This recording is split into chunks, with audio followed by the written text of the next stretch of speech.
Saudara FB selaku Ketua KPK RI sebagai tersangka. Di dalam melakukan pemberantasan korupsi itu tidak mudah, tentulah banyak tantangan dan hambatan. Bukan hanya intervensi, bukan hanya tekanan, bahwa musuh bersama kita adalah para koruptor dan juga serangan balik daripada koruptor itu sendiri. Kasus Pak Firly ini bermula dari, kalau saya boleh menyalahkan, ya Pak Jokowi. Karena tone of the top-nya kelihatannya di periode kedua Pak Jokowi itu sangat menurun untuk pemberantasan korupsi. Revisi Undang-Undang KPK dilakukan. Hormati semua proses hukum. Ya.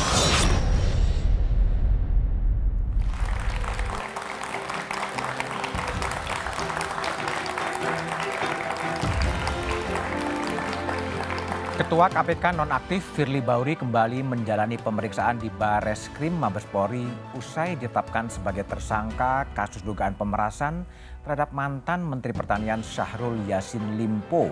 Selain di Polri, Firly juga tengah menjalani pemeriksaan di Dewan Pengawas KPK dan menjadikan Firly sebagai Ketua KPK yang diperiksa Dewan Pengawas beberapa kali. Penetapan Firly sebagai tersangka menambah buruk citra KPK dan makin terpuruknya proses pemberantasan korupsi di negeri ini. Apalagi di tengah kasus ini muncul pengakuan dari mantan Ketua KPK Agus Raharjo soal intervensi Presiden Jokowi terkait penanganan kasus korupsi IKTP. Pernyataan Agus memang sudah dibantah Jokowi, namun pemberantasan korupsi saat ini memang dinilai lunglai. Hal ini dikuatkan dengan skor indeks persepsi korupsi Indonesia melorot tajam. Benarkah demikian? Inilah Satu Meja The Forum, Kotak Pandora, kasus Firly Bahuri.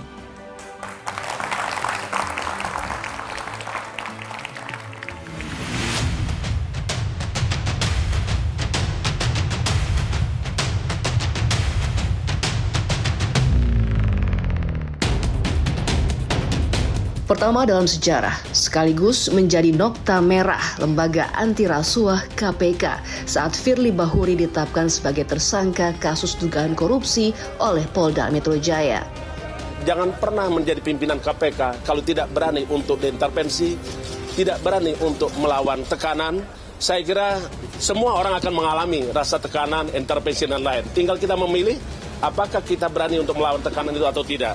Rekan-rekan pasti melihat kenapa akhir-akhir ini terjadi, mungkin juga terjadi ada tekanan atau yang lain-lain. Selain menjalani pemeriksaan di Polda Metro Jaya, Ketua KPK nonaktif Firly Bahuri juga menjalani pemeriksaan oleh Dewan Pengawas KPK terkait dugaan menerima suap dan gratifikasi dari mantan Menteri Pertanian Syahrul Yassin Limpo. Hanya saja, Firly belum ditahan meski sudah diperiksa lebih dari sekali. Ya, ikuti saja prosedurnya. Tentunya penyidik memiliki alasan-alasan subjektif. Demikian juga Presiden Joko Widodo yang mengaku tidak mengintervensi kasus hukum yang sedang menjerat Firly. Hormati semua proses hukum. Hormati semua proses hukum. Ya. Korupsi seakan menjadi momok di negeri ini yang sulit diberantas meski KPK telah berdiri sejak 2 dekade lalu. Kasus Firly Bahuri dan ternodanya KPK disebut berawal dari kesalahan pucuk pimpinan negeri ini. Sebetulnya kasus Pak Firly ini bermula dari, kalau saya boleh menyalahkan, ya Pak Jokowi. Anda ingat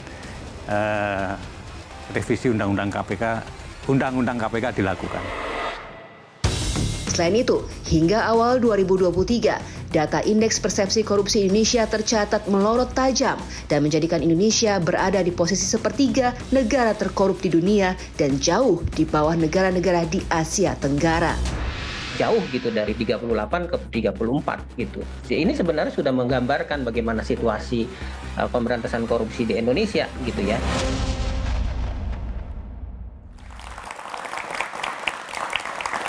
Kotak Pandora, kasus Firly Bahuri adalah tema Satu Meja The Forum malam ini. Di studio telah hadir dari ujung sebelah kanan Mas Rumadi Ahmad, tenaga ahli utama KSP. Malam, Mas Rumadi.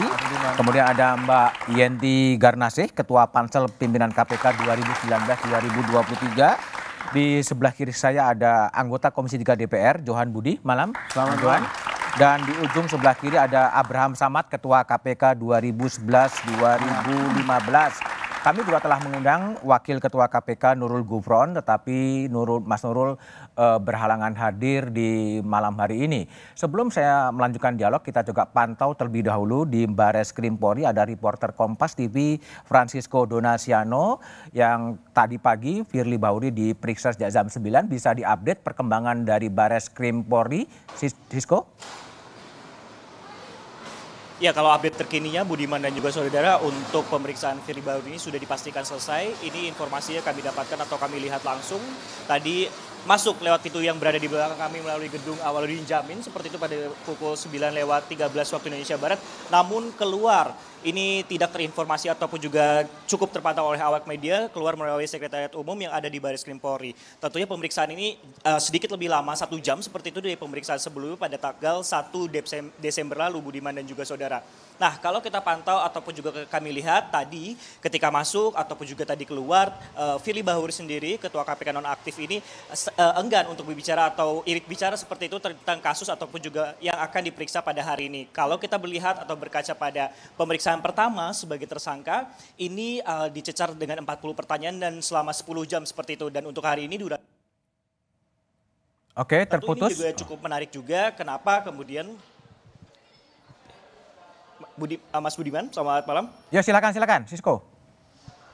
Ya, kalau kita lihat ataupun juga kami pantau, memang ini kami masih perlu konfirmasi juga dari pihak penyidik kenapa hingga saat ini dengan begini ketika keluar tidak memakai baju tahanan, tentunya masih belum dilakukan penahanan oleh pihak kepolisian. Namun keterangan resminya dari pihak kepolisian apakah akan ditahan ataupun juga nantinya akan dilakukan pemeriksaan lanjutan lagi untuk sebagai dalam kapasitas sebagai tersangka, ini yang masih kami gali informasinya karena pemeriksaan untuk Firly Bahuri sendiri ini juga baru selesai setidaknya kalau kami pantau keluar dari Sekretariat Umum tadi setidaknya 30 menit yang lalu, Budiman dan juga saudara. Sehingga memang kami pantau apa kemudian materi penyidikan pada hari ini apakah berbeda dengan sebelumnya. Tapi ketika kami melihat ataupun juga mencoba menganalisa dari kronologi kemudian yang dilakukan oleh penyidik dengan melakukan penggeledahan di sejumlah tempat, ada di Bekasi, kemudian ada juga lokasi lainnya seperti itu yang terakhir adalah di Dharma Wangsa. Ini juga cukup menarik, apakah ini akan mencari alat bukti untuk dikonfrontir ulang terhadap Firly Bahuri ataupun juga seperti apa.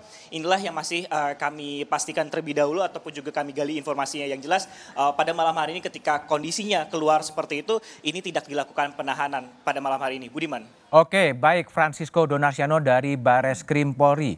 Abraham Samad, pimpinan KPK 2011-2015, sudah 2 kali diperiksa di Bares Krim, tetapi belum juga ada kejelasan soal soal bagaimana kelanjutan dari kasus Firly Bahuri. Apa yang Anda lihat dari kasus itu?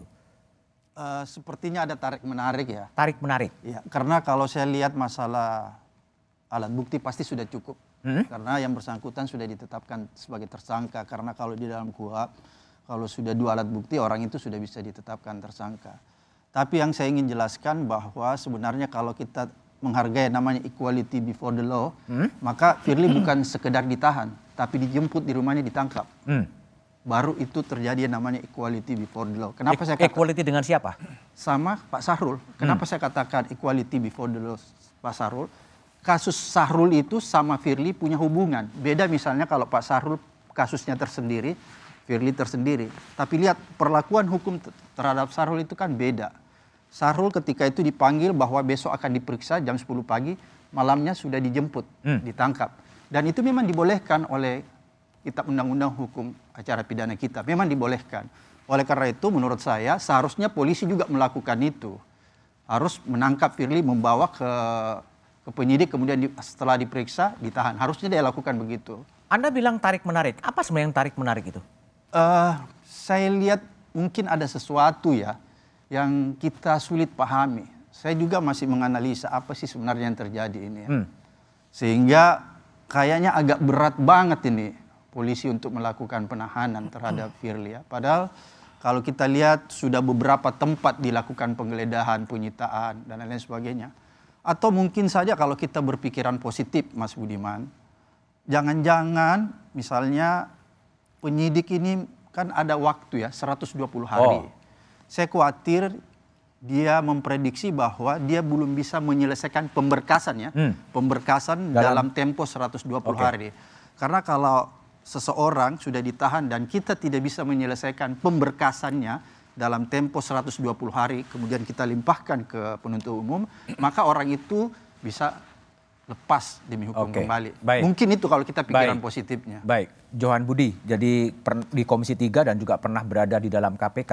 Apa yang Anda baca ya soal Firly 2 kali di Bareskrim tapi kemudian juga pulang? Ini betul ada tarik menarik Anda sesuai dengan analisa Abraham Samad?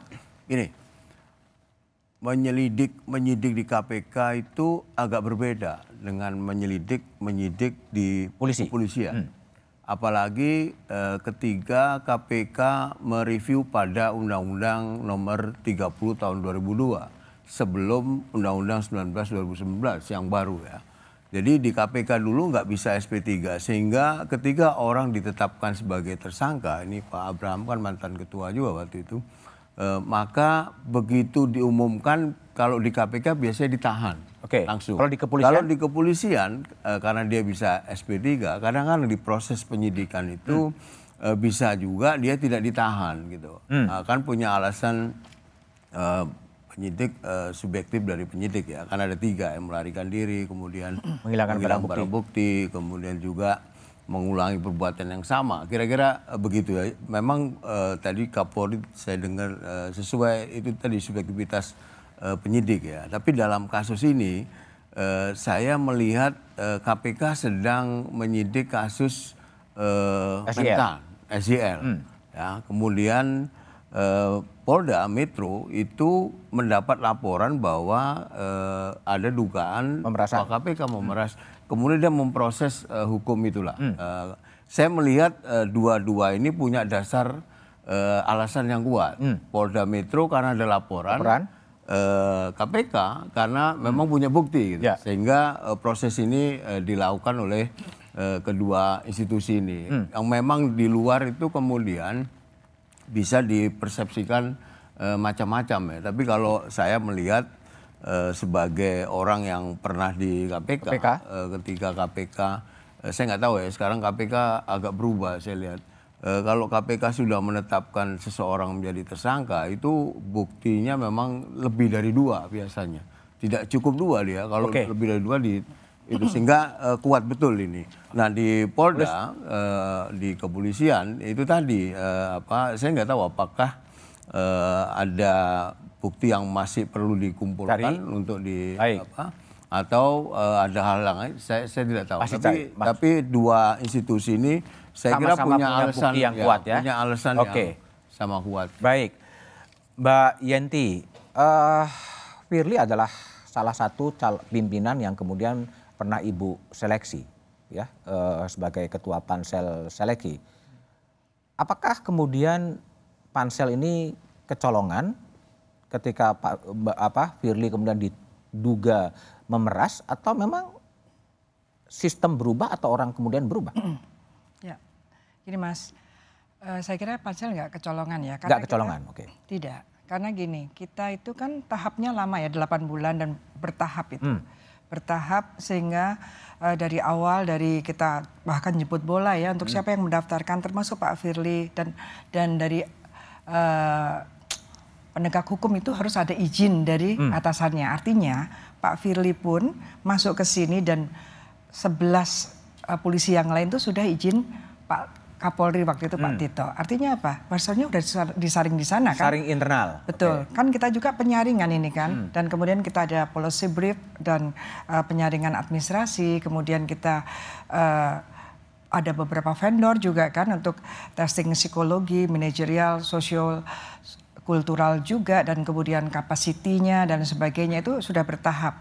Sehingga kalau sekarang ditanyakan, kok sekarang berubah? Ya memang saya melihat bahkan pada waktu Pak Agus Raharjo pun saya juga panselnya. Ya memang kita tidak bisa menjamin bahwa pada waktu itu terutama berkaitan dengan integriti misalnya, itu waktu itu pada saat itu sampai saat kita serahkan kepada presiden kemudian kepada DPR ya memang nilainya tuh masuk ke 20 ya, kemudian kita serahkan 10. Nggak ada masalah, tiap tahap itu nggak ada masalah.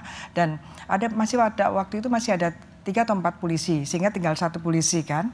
Itu semua saya kira seperti yang sudah disampaikan, nilainya memang masuk terus di antara sampai pada akhirnya 20 dan kemudian kita wawancara. Nggak ada. Dan berkaitan dengan ini tadi ya, kan saya juga bingung juga ya. Katanya Pak Firly itu disangkakan memeras. Saya agak bingung juga, orang memeras kok mentersangkakan gitu ya. Kayak nggak match gitu, saya sebagai akademisi. Gimana nggak memeras? Ini kan, nggak match. Kan Pak Firly disangka memeras SYL. Ya. Kalau orang memeras itu biasanya yang mentersangkakan itu justru yang diperas. Jadi masa SYL diperas oleh Pak Firly, kemudian Pak Firly malah mentersangkakan SYL. Ini kan perlu juga logikanya di mana ya? Ini yang mana? Makanya pindah lagi ke gratifikasi, pindah lagi ke gratifikasi, kemudian pemerasan dan sebagainya. Yang Ibu baca apa? Ya mungkin seperti tadi Pak sampaikan. Bukan. Johan. Pak Johan sampaikan bahwa mungkin ya karena 2 alat bukti yang cukup itu, alat bukti yang cukup adalah 2, kalau di kepolisian mungkin ya hati-hati, jangan-jangan memang sedang mencari kekuatan buktinya itu lagi.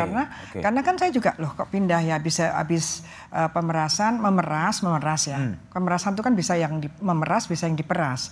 Habis memeras pindah jadi gratifikasi gitu ya. Dan saya nggak membela siapa-siapa ya, tapi melihat itunya secara akademis, kok orang memeras kok mentersangkakan. Logikanya kalau dia sudah memeras seseorang, ya udah terima, misalnya, ya nggak mungkin ditersangkakan, itu bahaya sekali. Tapi kita juga tidak tahu ya. Ada sesuatu yang di luar itu gitu, invisible hand gitu? Maksudnya? Iya, ada kekuatan lain yang kemudian dituduh memeras dan kemudian atau dituduh mentersangkakan, atau saling mendahului aja sebetulnya. Iya, kalau memeras saya juga Pak Abraham Samad ya, memang kayaknya tidak equal ya, karena tentang Pak Mentan itu udah agak lama itu kan dugaan-dugaannya. Jadi KPK lebih firm menurut saya. Ini masalahnya adalah karena orang pidana itu, masalah pidana betul-betul berkaitan dengan unsur yang bisa dipenuhi dengan alat bukti yang ada, bukti yang sudah terkumpul. Ini berkaitan dengan, kalau saya sih melihatnya hanya ya mungkin belum terlalu kuat, dan itu nanti khawatir ya kalau misalnya kemudian ditahan, buktinya belum cukup juga akan berbahaya. Berbahaya. Baik, Mas Rumadi, saya ingin tanya dalam perspektif istana ya. Ini kan ketua KPK kemudian dituduh memeras atau menerima gratifikasi atau dituduh juga melakukan korupsi. Itu perspektif istana seperti apa? Tapi jawabannya setelah jeda berikut ini saja.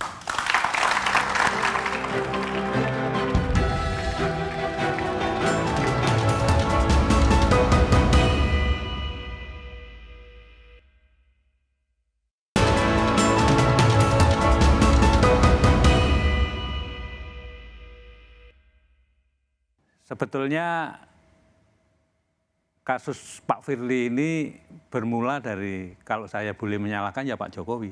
Karena tone of the top-nya kelihatannya di periode kedua Pak Jokowi itu sangat menurun untuk pemberantasan korupsi. Anda ingat revisi Undang-Undang KPK dilakukan. Padahal yang lebih penting itu bukan itu kalau kita mau memberantas korupsi. Saya kira setiap pimpinan pasti akan menghadapi segala tantangan, hambatan, bahkan juga bisa jadi intervensi maupun tekanan.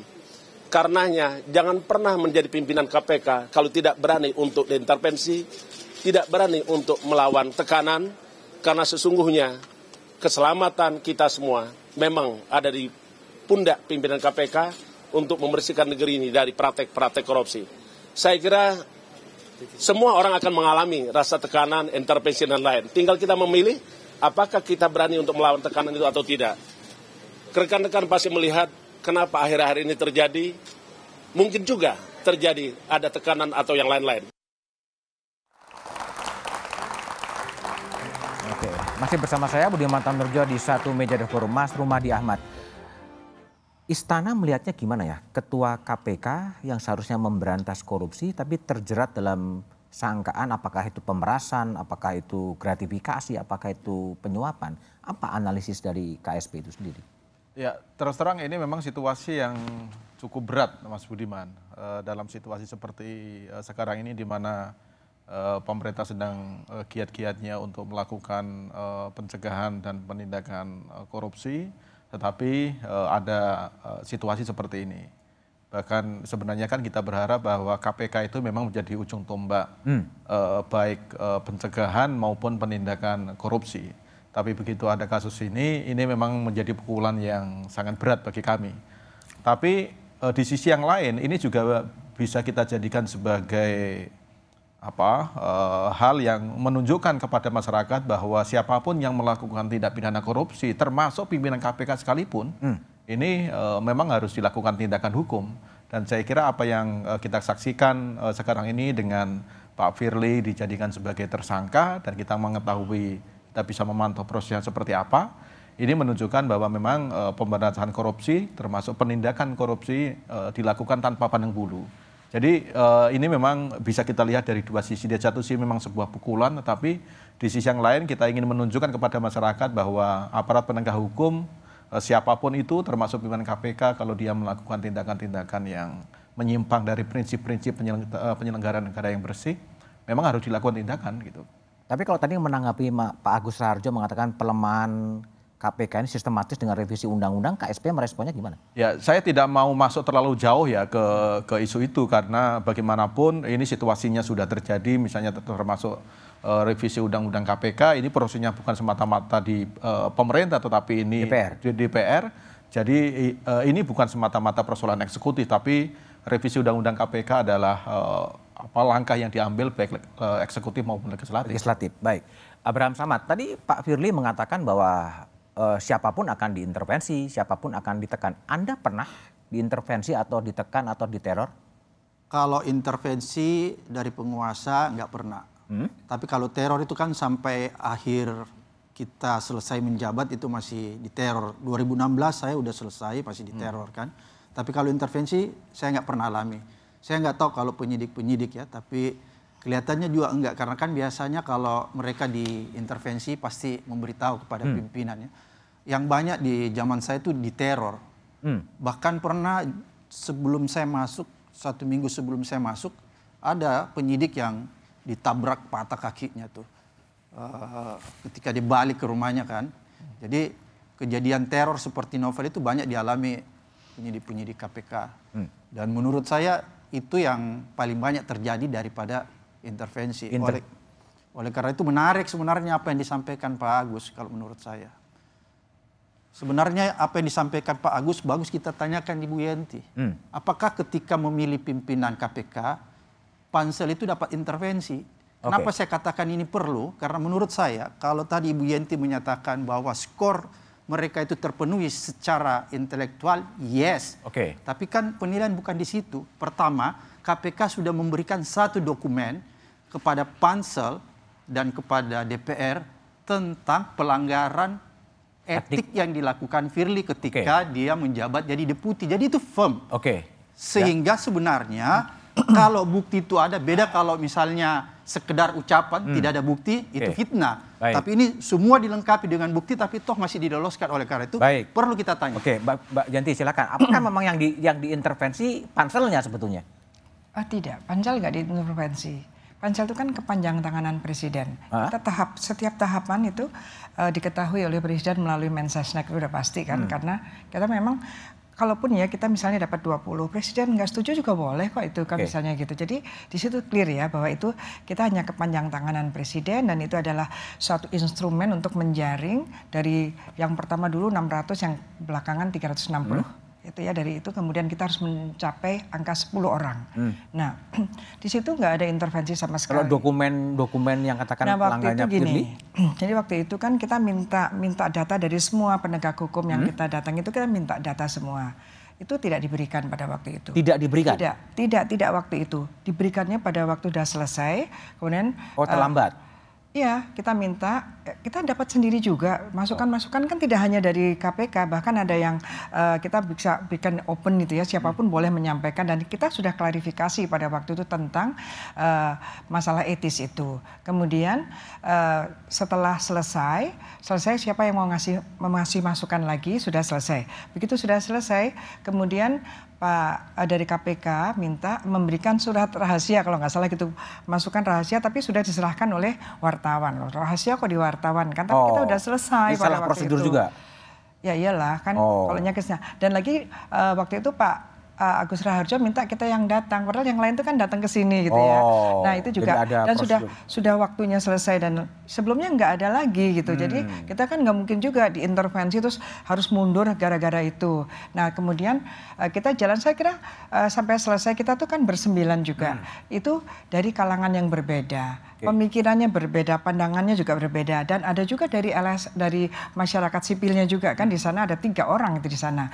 Jadi saya kira tidak diintervensi. Tidak diintervensi. Iya tidak. Baik, Johan Budi. Jadi kalau respon sekarang rame kan bahwa KPK itu rentan intervensi.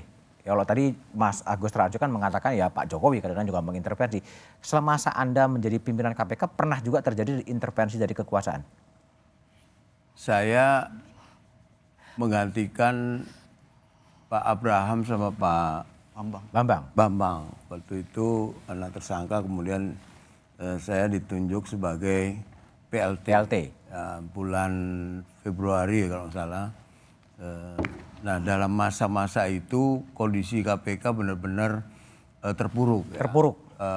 Budiman bisa review ke belakang apa dulu yang disebut dengan cicak versus buaya. Lumpuh KPK waktu itu. 2 pimpinan ketua KPK sama wakilnya menjadi tersangka. Organisasi stagnan, tidak jalan karena pimpinan kami jadi tersangka. Kemudian ada 3 ya waktu itu ya Pak Abraham ya. Kemudian saya menjadi PLT. Nah ketika saya menjadi PLT, saya beberapa hal saya benahi waktu itu bersama-sama dengan pimpinan yang lain ya, termasuk bagaimana mekanisme expose, bagaimana kemudian kalau kita menyadap orang, ya, itu waktu saya jadi PLT pimpinan KPK itu kita batasi 3 bulan. Dulu sebelumnya kan memang tidak ada. Ya. Tapi semasa ada memang nggak ada intervensi sama sekali? Nggak ada. Kita nggak sempat memikirkan dan apa yang perlu diintervensi. Situasinya juga agak kisruh ya? Situasi nggak ini gitu loh. Nah kalau zaman Pak Abraham sebelum saya gantikan mungkin bisa ditanya ada intervensi atau tidak ya. Jadi ketiga itu memang benar-benar bagaimana memulihkan lembaga KPK agar bisa jalan normal saja, belum banyak sekali waktu itu persoalan yang hanya bedanya pada waktu itu adalah dukungan publiknya masih begitu besar ya. Ya waktu itu agak berbeda dengan sekarang. Dulu kita itu dibentengi oleh publik. Berapa kali KPK mengalami itu ya yang disebut dengan cicak versus buaya itu. Bahkan dulu kalau masih ingat Budiman ketika itu untuk membangun gedung KPK DPR nggak setuju waktu itu. Itu dukungan publik luar biasa. Tapi sekarang kenapa disyukurin ya kelihatannya? Itu nggak tahu saya. saya nggak percaya ya. Ini di luar pertanyaanmu tadi. Apakah revisi undang-undang KPK itu membuat KPK menjadi terpuruk seperti ini? Tidak. Kalau secara lembaga dia lemah kewenangan lembaganya. Kenapa lemah? Lembaga ya, bukan orang per orang. KPK terpuruk tidak didukung atau didukung oleh publik itu karena kelakuan orang KPK. Kalau secara lembaga memang benar ya. Undang-Undang 19 2019 saya Bu Yanti waktu itu lolos di Bu Yanti, saya tidak dilolosin di Komisi 3 karena saya tidak mau revisi Undang-Undang KPK. Karena saya menganggap draft waktu itu ya bahwa 2019 yang akhirnya diterbitkan oleh Presiden dan juga DPR itu memang memangkas beberapa kewenangan KPK lembaga ya. Nah kalau nanya apakah gara-gara revisi tadi yang disampaikan Pak Agus. Apa gara-gara revisi kemudian KPK terpuruk? Ya bukan, KPK ambruk karena kelakuan dari orang-orang itu. Gitu. Baik, kalau Abraham melihatnya gimana? Kalau Johan mengatakan itu bukan karena soal revisinya, tapi kelakuan dari orang-orangnya. Apakah betul ada upaya-upaya sistematis melemahkan KPK melalui revisi Undang-Undang KPK? Tapi jawaban Abraham setelah jeda berikut ini.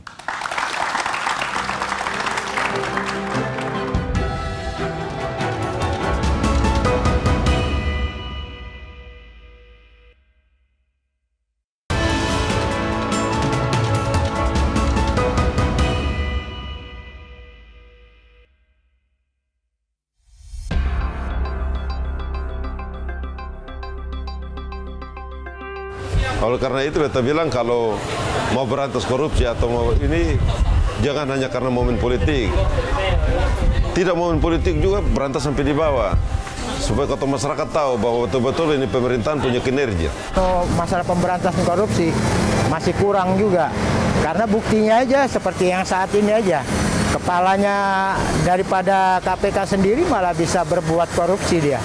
Apalagi yang di bawahannya. Pemberantasan korupsi di Indonesia sebenarnya sudah bagus. Cuman ada kasus-kasus korupsi di Indonesia pelakunya yang sudah tertangkap, tapi banyak lagi masih ada lagi yang pelakunya masih masih bebas. Kasus pemberantasan korupsi yang sudah ditangani oleh KPK menurut saya sudah cukup bagus sejauh ini ya, di mana ada beberapa kasus yang menjerat beberapa pejabat juga yang sudah diungkap KPK. Saya pun nggak mau tahu masalah itu sebenarnya, Di. Kan kita ini kan orang jualan-jualan kue kayak gini kan maunya kita dapat untung bersih sedikit, bisa bawa pulang untuk anak, halal kan. Tapi ya terserah lah kalau kayak itu kejadiannya, ya negara ini ya seperti ini terusan nasib kita. Ya itulah suara warga soal pemberantasan korupsi. Ada yang nggak mikir, yang penting jualannya laku keras dan laris lah kira-kira gitu. Abraham Samad, saya ingin tanya ya, kalau kembali ke dalam kasus Firly dan juga pernyataan terbuka dari Agus Raharjo, apakah memang situasi ini agak tersendat karena memang ada tarik menarik atau saling kunci di antara aparat-aparat penegak hukum dalam konteks Firly Bahuri ini? Pertama kalau kita mau lihat ya, kalau kita flashback ke belakang, inilah era paling bobrok. Paling bobrok? Paling bobrok pimpinan KPK. Kenapa saya katakan paling bobrok? Kita bisa lihat ada Lili, fakta bukan fitnah. Lili itu melanggar etik sekaligus melanggar pidana. Kenapa saya katakan melanggar pidana? Karena menerima gratifikasi, fasilitas menonton balap di Mandalika, tapi nggak diberikan sanksi hukuman. Kemudian yang kita lihat sekarang Firly. Dan yang ketiga kemarin, pegawai KPK itu terlibat di dalam pemerasan di rutan KPK sendiri dan sekaligus pelecehan seksual. Gambaran ini mempertegas, memperjelas kepada kita semua bahwa inilah era paling bobrok. Oke. Nggak bisa dibantah. Oleh karena itu, kalau dia bobrok, siapa yang harus bertanggung jawab? Kan gitu pertanyaannya. Pimpinan, karena setiap kelembagaan atau organisasi ada ketauladanan. Jadi pimpinan kalau mana? Pimpinan, para komisioner. Oh, komisioner KPK. Kalau komisionernya rampok semua, anak buah di bawah itu juga bisa jadi rampok. Tapi kalau komisionernya itu bagus, yang di bawah nggak bisa macam-macam. Jadi menurut saya kalau orang bilang apa yang terjadi, kalau kita lihat lebih luas lagi maka ada dua. Pertama, kalau kita lihat kenapa lembaga KPK sekarang terpuruk, kelakuan para komisioner. Kemudian yang kedua diperburuk dengan revisi undang-undang KPK kemarin. Baik. Mbak Yenti, kembali lagi kritik terhadap perilaku pimpinan KPK yang Abraham cukup keras ya. Ini kan yang bertanggung jawab pimpinan, dan pimpinan kemudian juga hasil diantaranya ya hasil seleksi dari panitia seleksi yang merupakan kepanjangan tangan dari presiden. Ya, jadi gini ya. Jadi memang pada akhirnya kan pansel mendapatkan angka 20 ya, 20 pada waktu itu memang kondisinya memang beda ya pada waktu itu karena waktu kita menyerahkan juga ke 20 ke 10 itu juga di istana juga sedang ada demo dari Papua dan sebagainya. Sangat luar biasa ya keadaannya. Dulu KPK dulu pansel itu menyerahkan mendiskusikan 20 nama ya, ke istana. Iya. Yang dihadiri oleh? Yang dihadiri oleh Mensesnek dan Presiden. Dan kami bersembilan. Dari 20 nama itu kemudian dipilih 10? Dipilih 10. Yang milih pansel atau presiden? Ya kita sudah diskusi, pada akhirnya kita menyatakan 10. Tapi sebetulnya ya seandainya dari 10 itu ada presiden yang tidak suka, itu sebenarnya boleh saja. Bahkan waktu yang pertama dulu yang zaman Pak Agus Raharjo, itu DPR pernah menyampaikan gini, nanti kalau 10 orang dari pansel yang ibu-ibu arisan ini kita tidak suka, kita kembalikan semua. Artinya apa? Pansel itu hanya menyediakan 10 kan. Setelah itu presiden mau nolak boleh, DPR menolak boleh. Itu yang mengaturannya seperti itu. Bahkan kita dibilang ibu-ibu arisan. Kalau nggak ada yang bagus kita akan kembalikan. Oke. Jadi ketika 20 itu disampaikan kepada presiden, itu sebenarnya kan ada beberapa nama polisi ya? Iya, ada Firly Bahuri, ada Antam November, ada seorang Polwan gitu. Itu gimana proses mengerucut pada Firly yang penolakan publiknya cukup keras? Iya, jadi kan kita di pansel sendiri kan bersembilan ya, bersembilan itu juga kita, kalau saya membayangkannya gini, kalau nilai sampai pada akhir ya Pak Abraham itu Pak Firly masuk, termasuk integritas itu kan kita ada tes psikologi, terus ada tes kesehatan jiwa oleh RSPAD. Nah di tes itu masih bagus. Ketika kita menanyakan kalau ada tes kesehatan jiwa yang seperti ini, misalnya ini apa kemungkinannya, kalau yang buruk apa udah dibahas semuanya. Artinya pansel juga nggak mungkin asal-asalan gitu ya. Kalau itu nggak boleh ya nggak boleh, pasti kita nggak berani. Kan di sana waktu yang 10 tahun yang lalu malah ada yang kemungkinan ada potensi bunuh diri tinggi, ada yang tidak tahan tekanan, ada yang begini-begini, kan kita diterangkan oleh dokter ahli kesehatan jiwanya juga ya, diterangkan pada kita. Jadi kita nggak main-main lah tentang itu. Dari hasil itu semua firm gitu ya. Jadi nggak ada masalah. Dan kemudian setelah itu dengan ramenya seperti ini dan pansel 10 tahun yang lalu saya juga ikut, saya tanya kan, akhirnya kan selalu diributkan kan. Kemudian saya tanya kepada dokter ahli kesehatan jiwa itu bahwa apa yang dihasilkan pada waktu itu tuh per dikit gitu ya, per periodik lah, itu tidak mungkin, itu tidak menjamin 4 tahun ke depan atau 2 tahun ke depan itu mesti seperti itu. Artinya ada berubah. Pengaruh-pengaruh mesti gini, ada. Mbak Yanti, ini kan dulu pertimbangan di istana sampai kemudian meloloskan Firly sebagai dari 20 menjadi 10, sementara penolakan publiknya begitu besar, itu sebetulnya apa sih? Kalau boleh tahu gitu. Ya, kalau di pansel sendiri pada waktu itu kan memang kita kan itu gaduh sekali ya. Gaduh itu juga pansel bukannya tenang-tenang saja. Saya sendiri ini gimana ya, kok gaduh sekali. Polisi awalnya banyak sekali kita mulai potong-potong. Yang kita potong tuh polisi itu bukan nggak bagus loh sebetulnya. Tapi memang penolakan masyarakat atas banyaknya polisi itu nggak mau. Nggak mau. Tapi kenapa kemudian dipilih? Kalau saya sebagai akademisi waktu itu, kalau memungkinkan memang harus ada jaksa dan polisi ya, pandangan saya, karena apa, itu lembaga itu adalah lembaga untuk penuntutan dan penyidikan. Dan seperti Pak Abraham Samad sampaikan bahwa kalau sampai komisionernya tidak menguasai betul masalah penetapan tersangka dan sebagainya, itu bahaya juga. Kan di bawah juga bukan berarti nggak main-main kan, bisa saja Gini, main. Bu, itu kan sebenarnya kalau yang sejauh yang saya lihat itu selain Pak Firly kan ada Pak Antam November. Nah, yang kemudian yang diajukan kemudian Firly itu sebenarnya pilihan pansel, pilihan presiden, atau pilihan siapa? Ya pada akhirnya kita menentukan 10, ada Pak Firly di situ, karena tidak mungkin polisi ada 2 atau 3 gitu kan, semakin ribut nanti kan. Jadi ya dari 10 itulah. Ya jadi keadaannya seperti itu. Keadaan itu kita tidak berbicara berdua ya, kita berbicara bersembilan dan Pak Presiden dan Pak Mensesnek. Di antara itulah. Baik. Mas Rumadi, jadi ketika sudah posisinya seperti sekarang, kira-kira apa ya yang mau dikerjakan oleh pihak istana ketika posisi KPK sebagai anak kandung reformasi kemudian menjadi, menurut Abraham Samad, bobrok gitu kan, berada di titik nadir. Apa evaluasi dari istana? Ya, sekarang sudah ada PLT. Pak Nawawi. Saya kira ini tugas berat Pak Nawawi untuk bisa mengembalikan kepercayaan publik terhadap KPK. Bebannya Nawawi?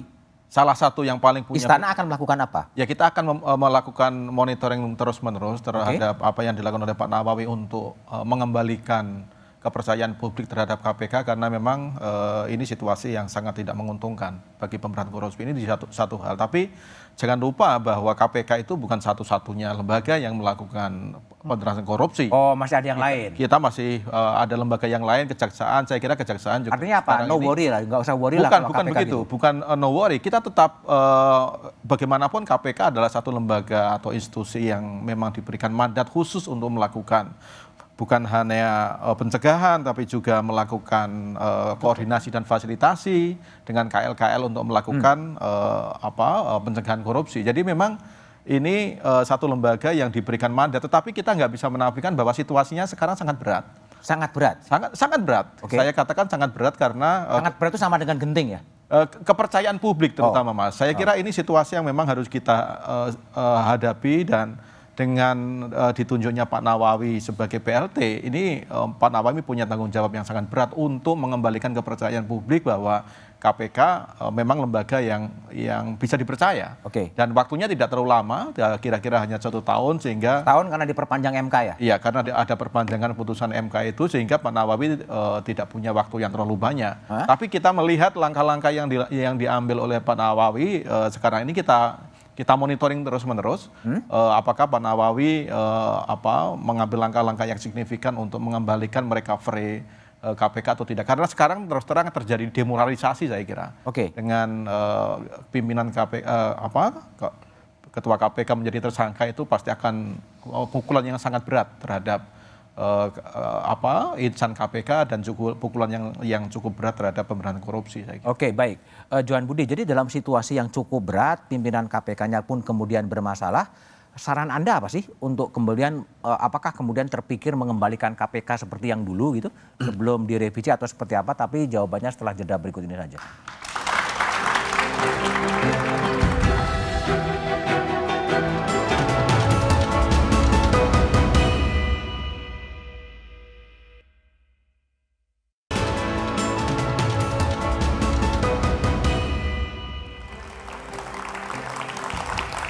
Masih bersama saya Budiman Tanrujo di Satu Meja The Forum. Johan Budi, kepercayaan publiknya lagi turun, pimpinannya bermasalah. Apa saran Anda untuk mengembalikan KPK dan juga pemberantasan korupsi di negeri ini?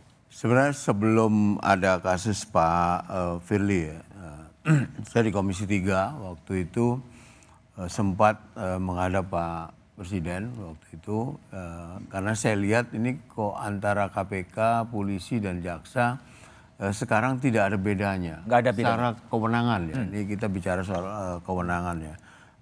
Lidik, sidik, tut ada juga di kejaksaan. Kemudian SP3, KPK juga sekarang bisa SP3. Ada satu pasal, lupa saya pasal berapa di Undang-Undang 19/2019 itu ada klausul yang menyebut bahwa ketika KPK melakukan penuntutan dia harus berkoordinasi dengan Jaksa Agung.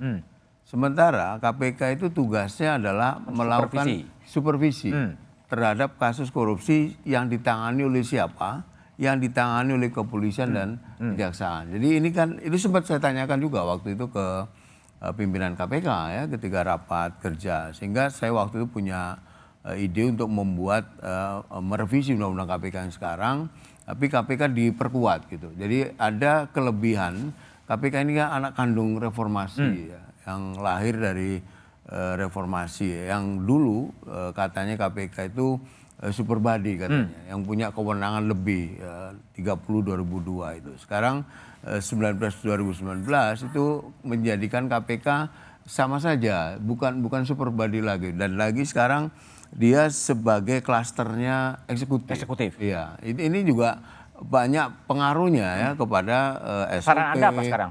Itu tadi membuat revisi undang-undang KPK yang kemudian memperkuat KPK yang diberi kewenangan harus, sekarang kita mau ekstrem seperti apa gitu. KPK oke, kita serahkan semua kasus korupsi KPK yang ngusut.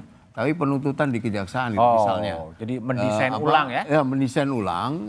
Kemudian poinnya adalah KPK ini harus diperkuat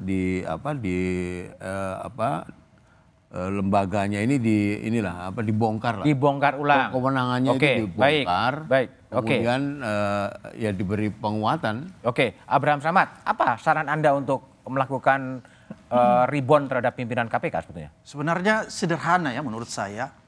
Kita kembali aja, kalau kita tidak ingin membuat undang-undang yang lebih jelimet, kita kembali ke undang-undang lama. Oke, dengan cara?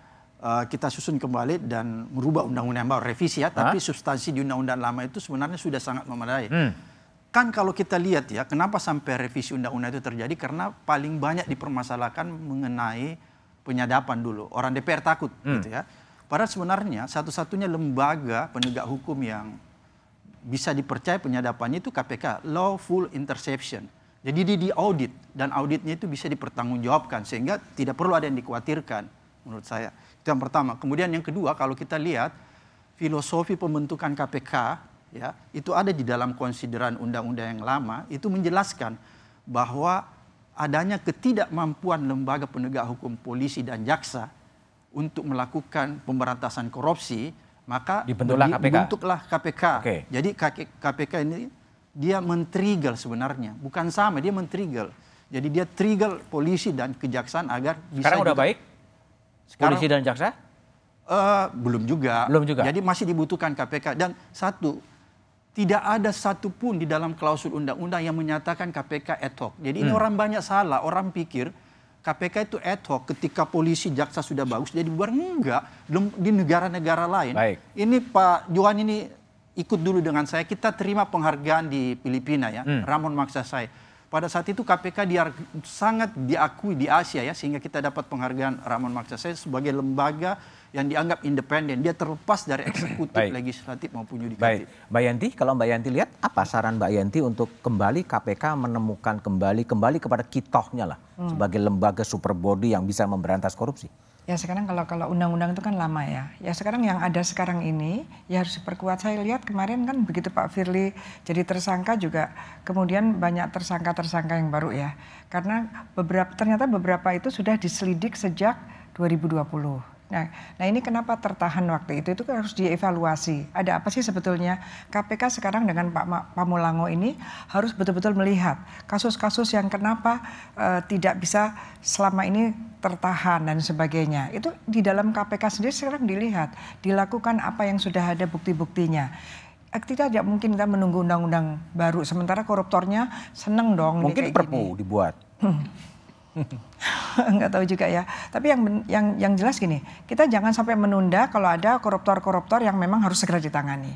Dan sudah banyak yang sudah ada dan akan ada itu sudah banyak sekali. Jadi kita jangan menunda. Kalau kita menunda dengan bertanya apakah ini perlu diperbaiki dan sebagainya atau kita evaluasi kewenangan KPK karena KPK yang diacu dulu diacu adalah Hong Kong pun memang kewenangannya tidak seperti ini ya, hanya penyidikan saja. Jadi macam-macam alasannya, negara itu sendiri yang tahu bahwa KPK-nya memerlukan seperti apa. Bagaimana kejaksaannya sekarang, polisi Indonesia seperti apa. Saya kira itu harus dievaluasi ke dalam. Istana harus ngapain? Istana harus memikirkan itu semua. Memikirkan dan mengevaluasi. Memikirkan dan mengevaluasi. Bertindaklah, Pak. Bertindak, langsung bertindak ya. Dan dilihat betul gitu ya, antara tiga lembaga yang ada ini, apalagi kan masa kepemimpinan ini kan tinggal sedikit, kalau bisa ya diselesaikan semua gitu kan. Baik. Mas Rumadi, Istana gimana? Apakah terpikir kemudian membuat sebuah, karena situasinya tadi kan agak genting dalam bahasa saja ya, mungkin beda dengan itu, menerbitkan perpu mengembalikan KPK kepada versi orinya gitu? Belum. Istana belum berpikir sampai sejauh itu ya. Kita memang sekarang ini masih dalam tahap untuk memastikan apakah dalam waktu dekat ini ada recovery kepercayaan publik atau tidak. Gitu. Jadi memang secara internal saya kira KPK juga perlu bahasa agamanya itu muhasabah lah.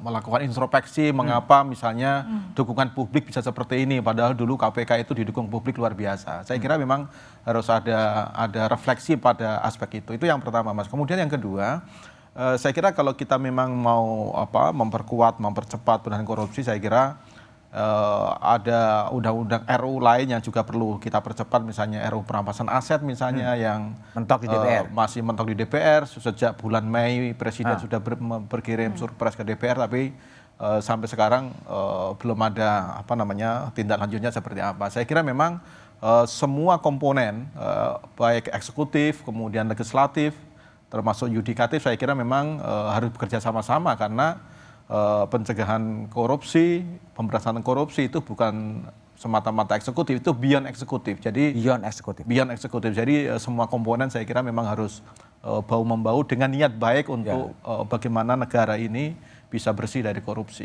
Jadi bukan hanya sekedar sama-sama bekerja, tapi bekerja sama untuk memberantas korupsi. Oke, Mas Rumadi, Mbak Yanti, Johan dan Abraham Samad telah bergabung di satu meja The Forum. KPK sebagai amanah reformasi telah ambruk. Dia dikerdilkan elit politik negeri. Dan kini anak negeri sedang menyaksikan bagaimana KPK sedang dihancurkan oleh pimpinannya sendiri. Tak tampak lagi pembelaan terhadap KPK. Pemberantasan korupsi sedang memasuki masa kegelapan. Dalam situasi negeri darurat korupsi, eksistensi KPK justru harus kembalikan ke jati dirinya. Sebagai lembaga mandiri, independen dan bukan bagian dari kekuasaan eksekutif. Butuh keberanian politik luar biasa dari masyarakat sipil saat kekuatan politik sibuk dengan kepentingan dirinya sendiri. Demikian Satu Meja The Forum malam ini. Tetap saksikan Kompas TV untuk mengupdate informasi terkini seputar pemilu independen terpercaya. Sampai jumpa pekan depan. Selamat malam dan terima kasih.